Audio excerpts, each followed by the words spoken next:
Hey everyone, welcome back to the channel. 2024 season is pretty much over for me. As you can see, the lawn is starting to go to sleep. But I will say that I had a very successful year this season.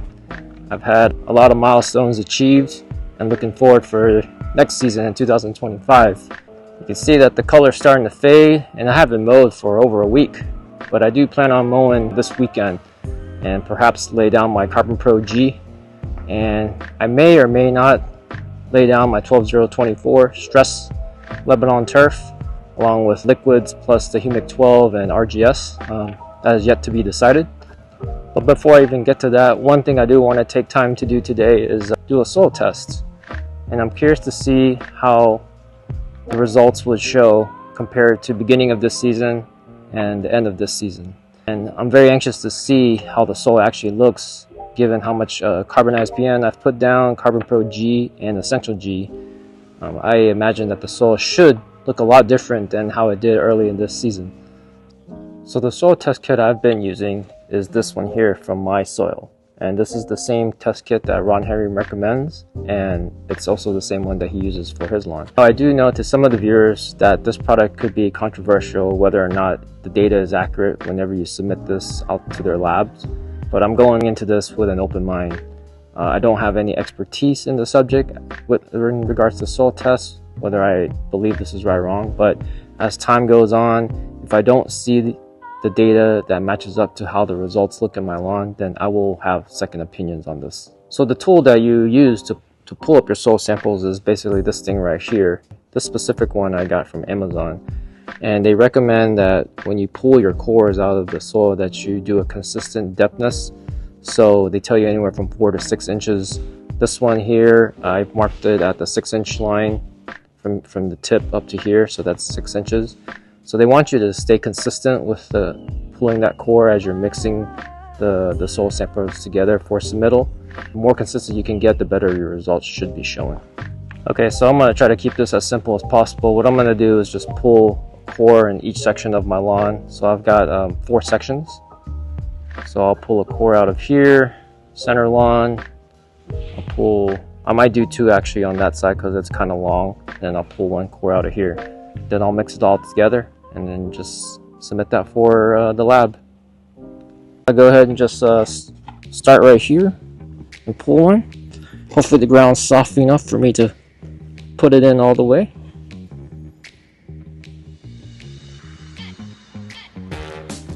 Let me show you what this looks like here. Here you can see the soil. This is kind of what the soil used to look like, the color.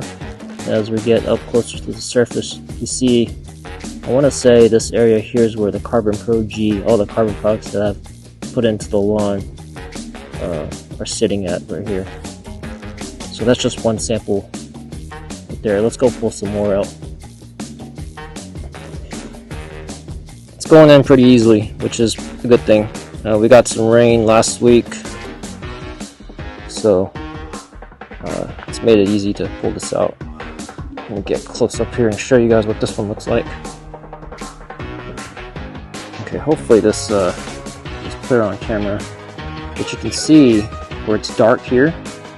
This is where the Carbon Pro G, CarbonizPN, and all that, and then we're getting down closer, deeper into the soil. It's a little bit more clay down here, more brownish. So you can see where how everything looks in my soil now. I'd say definitely much in better condition than it was beginning of the season. Right. This one's a little bit harder to get in. I'm forcing it in. There we go. So it might be a little too bright from the sunlight, but I'm hoping you guys can see this. See the color of my soil here. So there's definitely a lot of sand. I did put a lot of sand in this section of the lawn, so you can see there's heavy amount of a sand layer there. Then you get down to this part. This is kind of where the carbon products are, and then here's the original soil.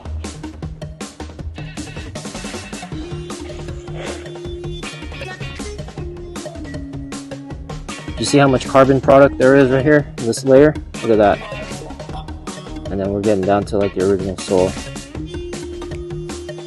So now you guys know. Okay, I just decided to go ahead and just take 4 samples. I didn't do it down there on the spot behind me over there by the curb. I figured it'd probably be the same as what I've got here. I got a really good sample from that section over there by the neighbor's lawn. So I'm gonna go ahead and mash this up, and then we'll stick it in the container. Okay, here's a collection of all the soil samples here. This one being kind of the best one. You can see how dark that looks. It's really nice. But what I'm gonna do is just go ahead and mash this all up, and then we'll stick it in the ionic exchange resin container. This thing apparently works like a plant root by acting as an ion sink in the soil. Whether you believe this is real or not, I currently do not have any opinion on it. I will try to show a clip of my soil earlier this season in my March video. If you guys remember, I did a scout video and I was doing soil sampling during that time. I'll try to pull that clip up to compare it to how it looks here. So you can see here, of the grass managed to get down to the bottom of that. So that's a good sign that products I'm using are actually helping the roots go down deeper into the soil.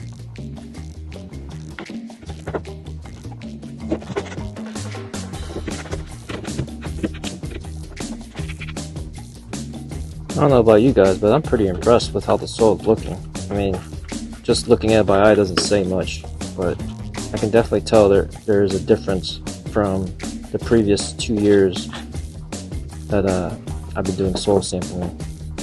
So I would say that there's definitely been an improvement with the Carbon Pro G products I've been putting in, along with the CarbonizPN.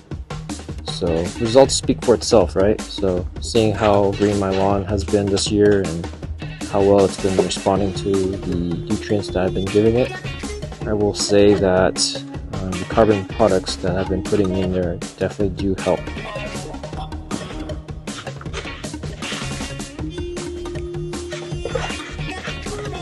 Okay, so you want to try to fill up the scoop as much as you possibly can right here. Go ahead and put this in here.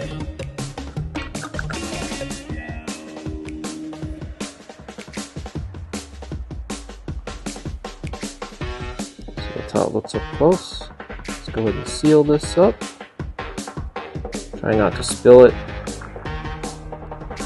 Lock this as tight as you can. Don't shake it. Just leave it like that. And then we will put it in our envelope.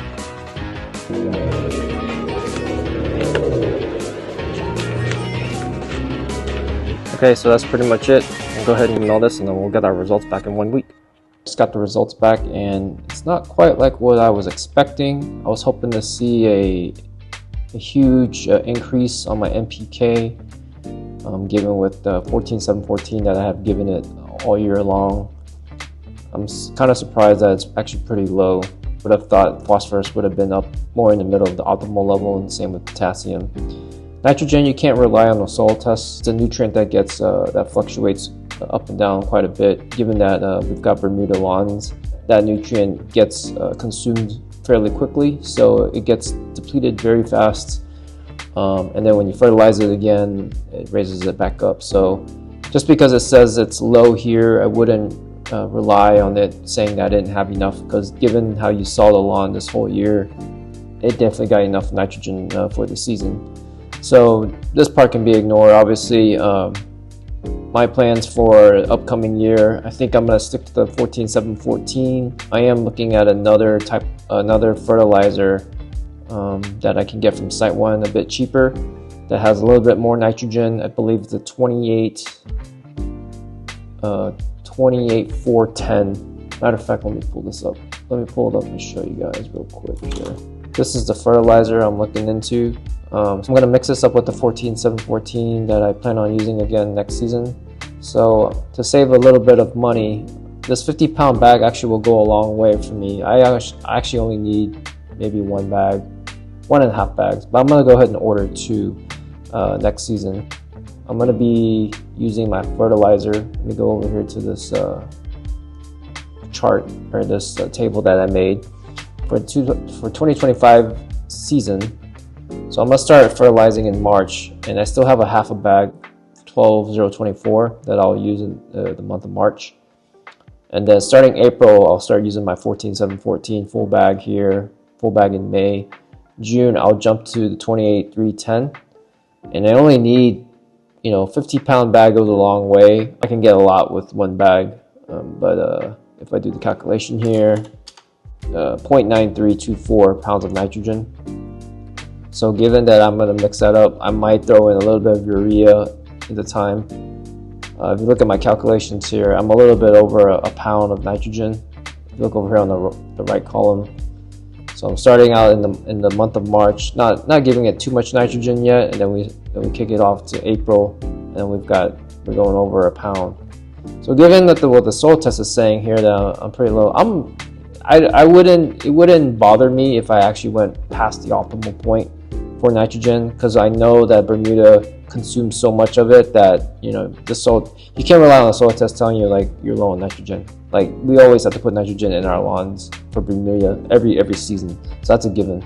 So 14-7-14 will go down going into my schedule here. So I do plan on doing 14-7-14 April, May, and then June I'll switch it over to 28-3-10, and then these are the given rates that I'm going to use it at. So then if you look from here to September, from June to September, this is the amount of nitrogen I'm actually putting in. And this is including putting some urea in there. I am also using the liquid ferts. I'm going to use Turfplex again because I still have a bit of Turfplex left. And then next year, I actually plan on switching the Nutrizolve with the Golf Course Lawn Store Micronutrient. So I'm going to be using Ron Henry's micronutrients for the upcoming season. So I have that. And then also I did purchase Simple Lawn Solutions iron again, so I will be using that. Let's go over here. You see how my iron is almost at optimal. It is a little bit above optimal. I'll just go all out next season. I'll be dumping a ton of nitrogen and then a ton of iron, and maybe I'll get a super dark green lawn. So I know with the iron, with Simple Lawn Solutions, I was dumping at 10 ounce per 1,000. I'm gonna double that. I'll go ahead and use 20 ounces per 1,000 next season, and I think I might switch it up. Instead of using the hose end sprayer, I will be doing it with a backpack sprayer. So when I'm laying down my Turfplex Nutrizolve, I'll also mix the Simple Lawn Solutions liquid iron with it, 20 ounces per gallon, and then I'll spray it with foliar. I'll spray it with the foliar spray tip, and then just let it dry on the leaf blades. And then as we're coming down to October, November, we're closing out the season, I will be going back to the 14-7-14, one bag each time, and that should do it for me for the 2025 season. So that's basically my plans for now. It may change once I get closer to time, but at least that's, given what I have here with my soil tests, that is the plan that I am coming up with. If I actually do a comparison of, let's do a comparison of beginning of the year to the end of the year. So we can see that starting in the beginning of the year, I actually had more nitrogen than I did when I soil test at the end of the year. Phosphorus did increase, potassium did increase, so 14-7-14 did attribute to that increase. Definitely a big gain in sulfur, big gain in calcium. Those are not too worried about. They're not big factors. Magnesium, iron, manganese, zinc. These are all attributed from the micronutrients I was applying all season long. Copper and boron, there's such a little amounts of that in the micronutrients that it's not going to really do much. It did raise up copper a little bit, and boron it did not. So pH looks good. So I think I'm pretty much set for 2025. I'll just repeat what I did this season. I will up the granular for next season with the 28-310, which is here. I'm gonna buy a bag. It also comes with 4.5% iron as well. Given I'm gonna spray foliar and granular, we'll see what the color turns out to be once we hit the summertime. Kind of curious to see if I'm gonna see a darker green lawn, but who knows? Maybe not. But you can see that's where I'm at with my soil test. And like I said, it wasn't what I was expecting. I was hoping to see everything in the optimal range, but I think it takes more than 1 year to get the nutrients up the optimal ranges. So If you look over here on the right side, where it shows how pH is optimal, nitrogen is low, that's a given, phosphorus, potassium is optimal, sulfur, calcium is high, magnesium, optimal sodium, iron, optimal manganese high, zinc optimal. It's not too bad. I did submit this to Ron Henry, and he actually agreed. He didn't think there was anything really wrong with the soil test. No reason to up the rate on as far as 14-7-14. Just keep doing what I was doing, which I basically put down in a bag over 6,000 square foot.